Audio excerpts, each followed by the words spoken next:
Hey, welcome back to Evil's Comics. I'm Evil Mike, and this is going to be the review for Image Comics, The Me You Love in the Dark. This is done by Scottie Young and art by Jorge Corona. Oddly enough, Scottie Young is known for doing art, but he is doing the writing on this book. This was the particular reason why I wanted this book. I knew a little bit about it, but not anything story pertaining or anything other than it was written by Scottie Young. I know his art. I've never had the chance of reading Scottie Young, so I was very curious on that note.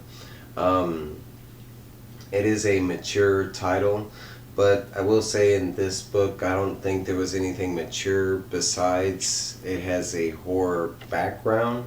Um, we meet our main character. Her name is Meadows.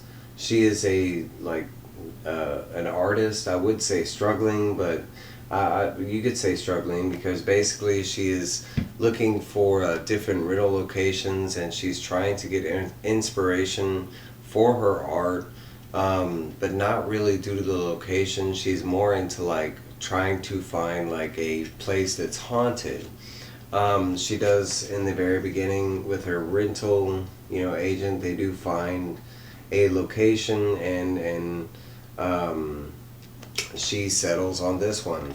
She moves in, and it does have a background where there's supposedly hauntings have taken place, But we know people, say things whether it happened or not. We do show her like 2 weeks later, and she's still unpacking and she's trying to get back into the art thing. This is the first thing I will note about the book. You'll see this white, and they show it on the back cover. Now, I will give you two descriptive, notes onto what I think that is. One of them I was pointed out by a good friend of mine that it might be music notes, but I didn't see it like that. I think it is the ghost in the house. It is, a haunted house, and I think as you go along the story, she kind of talks to the ghost, saying, come on, man, I wish you would show yourself, you could be really useful in my art, and they show it, every time they show her, it's there somewhere. Now, a lot of these panels, I don't know how well my camera is there, but that stuff is over here by my fingers. But it just looks like kind of a chemtrail type thing. We are not aware if she sees it. I don't think she does. But she does make comments like, hey, I wish you would pour the wine or start the music or, draw me something kind of thing. There's just more of her struggling to actual paint anything. There is one scene where she does finally paint something and it's still just not, it does, no feeling or anything behind it. But we're kind of just following her around for a little bit. I will say this issue is not very wordy. It's more story driven through the art, which was not a bad thing at all. The main beef of the story comes from kind of one of the issues that she will be facing, and she needs, she's basically got a deadline on, drawing more art. She has an art gallery set up dedicated to her, and she has a friend that's kind of fronting the money to rent the location to do the art gallery. So it's kind of like a time frame, she's got to come up with more art so she can sell more stuff so she can continue her. So this is where she draws her art. You'll see it over here, and she has this artist tantrum where she kind of wrecks her whole place because she's just not satisfied with her art kind of thing. She also kind of goes into this rant talking about that it's a kind of crappy ghost and that how he's not helping this and that. And in the scene here, we see kind of the first the omnipresence in the book, and right here in the specific black panel, it speaks back to her, and she was like, man, should I stop being an artist and quit and go back to being a coffee barista? And it answers back, no, you should not.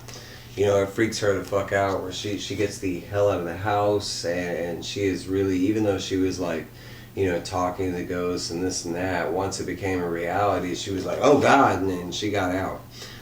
She's still talking to herself, and she's kind of like, was I just tripping? Did I drink too much wine? But she goes back in, and on her, on the panel on the art, it does say I'm sorry. Like, it is aware that it scared her. She does talk to a little more, and it says this weird thing. Like, she asked, she was like, tell me, ghost, are you real, or am I going mad? And the ghost says, like, well, I'm not sure whether you are, or or not going mad, but it's kind of like, we don't know if you're going mad. That's kind of up to you. But at the very end, it does tell her that it is very real, and they show you.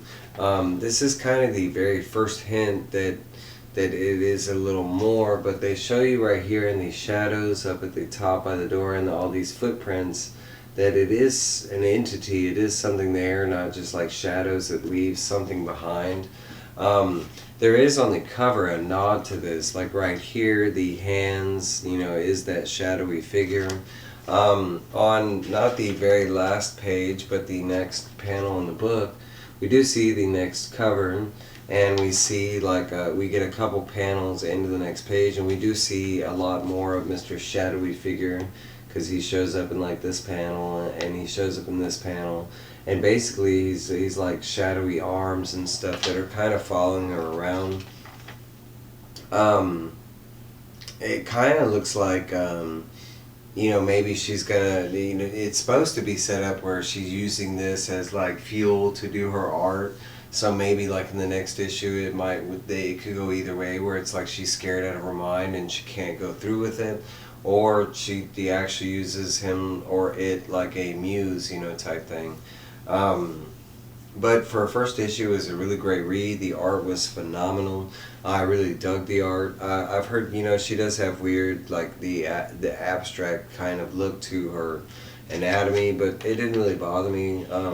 I honestly, I didn't notice it until somebody pointed it out, and it still doesn't bother me now that it has been pointed out.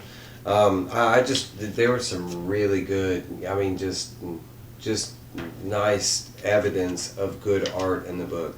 The story was really good. The little bit of story that we did good, even though it was a really quick read, it was still, for my first introduction to Scottie Young's writing ability, it was very nice. It was very concise, very well written.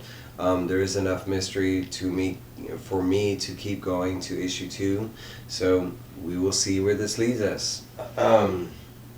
That is my review on this book. Let me know how I did. Like, comment, subscribe, the whole spiel. Did you read this book? Did you hear anything about it? What were your thoughts? That kind of stuff. Let me know. Alright, guys.